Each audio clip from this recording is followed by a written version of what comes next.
I want to just go through, and I have numbers up here, okay?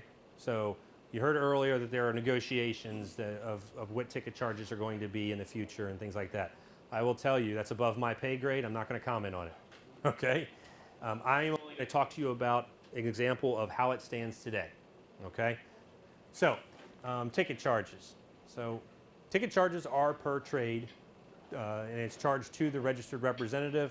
At this point, if you go into the system like we just did and you execute the trade, it's $12. If you call the trade desk and you need help and they need to execute the trade for you, it's going to be $25. But if you call the trade desk and say, hey, I'd like to learn how to do this and I want to execute it myself, can you help me out? Well, they'll talk to you, they'll walk you through it and allow you to execute it, and it's still just $12, okay? So the trade desk is very helpful. I encourage you the first couple of times so that you feel comfortable when you execute trades, call the trade desk and they will walk you through it, okay? And as long as you execute it, they're not going to charge you the additional $25, okay? So there is a service fee per trade charge to the client, okay? So every time you make a trade, client gets charged.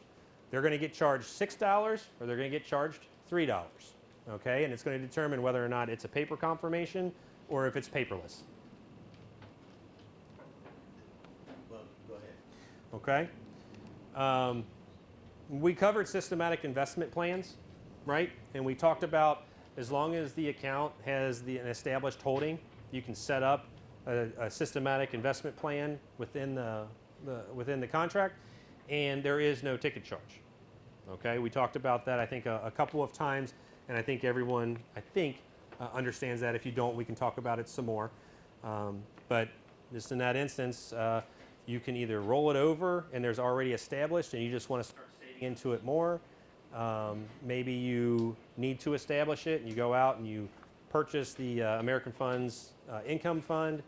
You do the one buy, and then as they systematically invest, and they may systematically invest a little bit each month. You may decide that you want to set it up so that they're accumulating and doing a systematic buy every quarter. I don't know, however you want to do that. You may also say a client deposits $5,000, right? And you may be at a time in the market where you're like, man, it's expensive. Well, you got $5,000, just dollar cost average it over by setting up a systematic buy, pulling it out of the cash account, okay?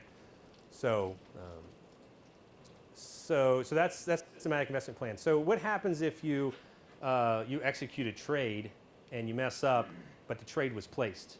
It's executed, the funds were bought, what happens? Well, you need to call the trade desk and you need to notify them. And their National Financial is going to charge you a $30 per correction fee, okay? $30. And what's important is that also applies to a systematic investment plan. And where could you get into trouble there? Well, you have a systematic investment plan there, and you don't have enough cash in the account to buy. So they go ahead and buy, and you get charged. Okay, so and it's also you're responsible for the net difference in market value loss as a rep. Okay, so it's important for you guys to really understand this, and I highly recommend. I can't tell you enough. Highly recommend. Utilize our trade desks to help them teach you as you learn this process, okay? I talked to them at length about it when I was preparing for this, and the trade desk manager every time said, have them call us, we'll walk them through it. We don't even have to execute it, okay? They just want to make sure that you know how to do it, you can do it on your own, and you do it right. So, retirement income evaluator here. So basically what this is it's a snapshot for you of your client's stuff to help project out some and to see, are they on goal to hit retirement and what their objectives are and things of that nature. So what we're going to do is we're going to go in. I created a plan for you, an example, right? So that's what this is. So you guys can look at that later to see what the output pages are. The first thing is the methodology. So whenever I hand out anything to a client, I always like to be able to explain how we came about with those numbers, what the averages were, and things like that. So that's what the methodology is. But we're going to go in. Are we going to continue to plan, Jen? Or are we going to create a new one? continue doing or continue to plan? Okay. So this is another feature that I think that we will do another webinar or recorded webinar for you or training session for you, because I think it is another valuable tool that sits on the platform. It's available to you at no cost that you guys will be able to take advantage of, okay? And I think it's important for you to understand it, but in the interest of time, we're just going to go through some of the things here. So legal disclosures, we're going to hit continue. And then what you do is you come in, you fill out your client card, your client information. In this instance, we're just going to do a primary owner, okay? And we'll move forward. So once you hit this information, it shoots forward. Now you're in the program. You're going to see at the top, you're going to see the different stages that we need to hit on and we need to move through. So here's the income section of this module. We don't have to click on this stuff. I'll just talk about the hyperlinks and what you can do. So you can actually go in to add and edit the income. And when you go in there, you can actually list out different types of income, or you can just throw a number up there for simplicity reasons. One of the ways I describe this is you know how we always do back of the envelope math for clients real quick? Well, this is just a nice professional way of doing back of the envelope math for them and having a leave behind. So Social Security information, you can put it in there.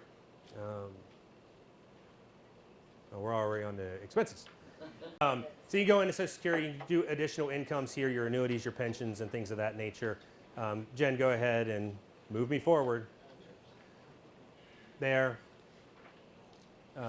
Here is the expenses. You can be as detailed as you want, or you can be as broad as you want. So you just slap a number in there, or you could use the budget worksheet. You go in there. The budget worksheet actually allows you to input different things. You can vary the expenses. You can even title them essential expenses, right? We always talk to our clients about essential expenses or our discretionary expenses and things like that. So you can actually do that, do the sub-calculations. You can do estimations and things of that nature here. And then at the very bottom, you can even throw in some extra things. Maybe you don't know where to throw it in at, and you can throw it in there underneath miscellaneous, or you can actually custom a few expenses, okay? So you can be as detailed as you want, or you can just be as generic as you want. So Jen, go ahead and move forward. And then, so we're just going to do the estimate. We're going to move forward. We're going to go to the assets next. So this assets page, similar type, right, with adding assets. You can go in and Jen, just go in and edit this one so that you guys can see what it looks like. So you can go in, add a description, talk about the institution it's with, who the account number is, the market value as of date. You can do a current asset allocation breakdown for the clients on there. You can also talk about whether or not they're doing some periodic investment in there and things of that nature. Do it by monthly. You could do it annually. So that's how you really add in assets. You can add in different types of assets. Hit continue, Jen. And so for the example you have here in assets, I think I put in a 401k, I put in a Roth IRA, I put in 529 plans, right, and things of that nature. So I captured all of the assets here for the individual clients. You can even add in here some type of financial event that they may want to plan for. Maybe they're looking to move, buy a house, or do something in the next 5 years. You can throw it in there as well. Go ahead and move forward. So then what the computer is going to do here is so you see here, it basically does an analysis of 250 different market cycles, okay, to come up with some of its numbers when it comes to the most poorly performing market or just average. So, you know, sometimes you're worried about presenting documentation to your clients and you're like, man, are they getting aggressive on the rate of return and things of that nature? Well, here they're telling you they're being very conservative in this number, right? So blue line is if the market performs as poorly as possible, and this green line is if it performs average, and then where their goal is and where they wind up. So you can see that, can you go back to the asset over time? So here you can see that there's a shortfall of assets at the age of 88, right? You can then toggle to monthly income, total assets as well as different charts to show them. Over here, you can also, maybe while you're sitting there, maybe you're running this with the client, right? You can sit there and play with it a couple numbers just to see, hey, Mr. and Mrs. Client, what if we did this? And this is what the results would be. And you could do a recalculation, okay? So this is actually one of the, I don't know if you're familiar with profiles. It's another type of system where you do a snapshot in time type thing. But this is actually a very easy system to use. I sat down and used it the first time and I created this document in like 45 minutes. First time I used it. So it's a very easy system to use. It will have some limitations, but like I said, it's about taking a snapshot in time and helping the clients understand if they're reaching their goals from a back of the envelope standpoint. So we're going to save and continue. Next page that pops up. This was the one part that was very confusing to me. When I saw optional client discussion topics, in my mind, if I click on that, there's going to be multiple pages that come up about things, but it's not. So if you click on these things, you'll see in the paperwork, it only provides these line items on a page. What they're meant to do is to remind you as you go through the packet and you're discussing it with your clients. Basically, it's a reminder to say, hey, let's talk about this, this, and this. They're talking items. So you just go ahead and hit view and print report. What you're going to wind up with is this, okay? And so that's the basics of Fidelity Retirement Income Evaluator. As I mentioned, I think you go through it a couple of times and you're like, oh wow, this is fine. Trust me on that one, because like I said, when I got through it the first time, I was like, wow, I had a couple questions on Social Security and in making sure that I was entering it the right way. You know what? Before I leave here today, I have an 800 number for the department that handles this, so that if you do get stuck anywhere, they've said, call us. We'll help you through the process, okay? And so I need to make sure that I get you that 800 number.